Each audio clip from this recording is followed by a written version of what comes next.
le 10 février 1993, soit il y a 30 ans, la défunte reine Elisabeth avait finalement accepté de payer ses impôts sur le revenu, après en avoir longtemps été exemptée. Avant elle, la reine Victoria acceptait d'ouvrir son portefeuille pour le bien commun, lorsque cela était devenu la norme, en 1842, tout comme le roi George V. Et si la mère du roi Charles III avait décidé de s'y soumettre, c'est notamment pour calmer la colère des Britanniques. En effet, le 20 novembre 1993, le château de Windsor avait été victime d'un incendie. Aussitôt, les médias anglo-saxons se demandaient si les frais de restauration, qui s'élevaient alors à 40 millions d'euros, allaient être payés par le contribuable.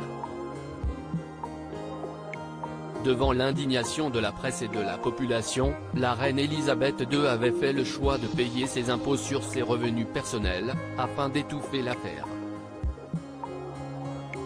6 jours après l'incident au sein de l'une des nombreuses résidences de la famille royale anglaise, l'ancien Premier ministre de l'époque, John Major, avait annoncé la nouvelle.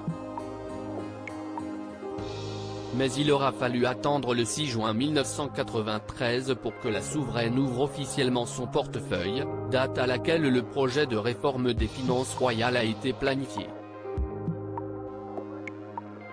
Supérieure à rétro 2022, Elisabeth II, la dernière année d'une reine de droit de succession inexistant pour la couronne. Les privilèges de la royauté britannique avaient également été mis en lumière après la disparition de la reine, par le biais des droits de succession.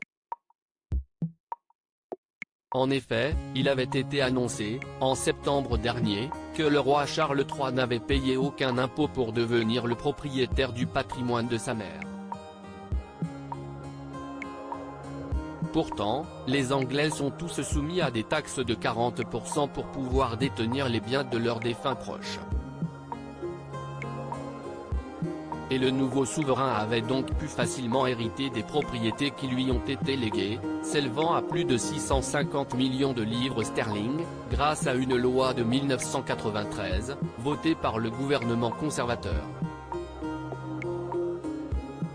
Celui-ci estimait que dans le cas contraire, il y aurait un risque de dilapidation du patrimoine historique.